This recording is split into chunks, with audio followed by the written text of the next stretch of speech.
આણંદ જિલ્લામાંથી પસાર થતા મહીસાગર નદીના પટ્ટ પર 60થી વધુ ભૂમાફિયા સક્રિય છે.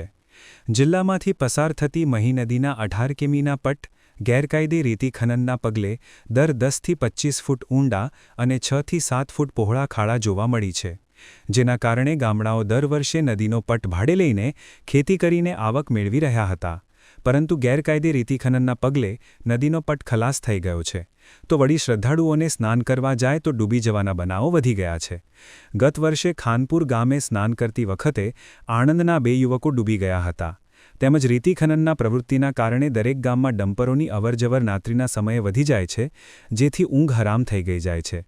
તો વળી પલળેલી રેતી લઈને ડમ્પરો જતા હોવાથી તેમાંથી પાણીના રેલા માર્ગ પર પડતા ગામમાં કાદવ-કિંચડ પ્રમાણ બારેમાસ રહે છે. આ બાબતે ગ્રામજનો ભૂમાફિયાને રજૂઆત કરે તો તેઓ દાદાગીરી કરે છે. તમારથી થાય તે કરી લો, અમે ઉપર હપ્તા ચૂકવી છે, કંઈ બગાડી શકશો નહીં તેવા જવાબ આપે છે, તેમ ખાનપુર સહિત ગ્રામજનોએ જણાવ્યું હતું. બ્યુરો હેડ બસર મલિક, આણંદ.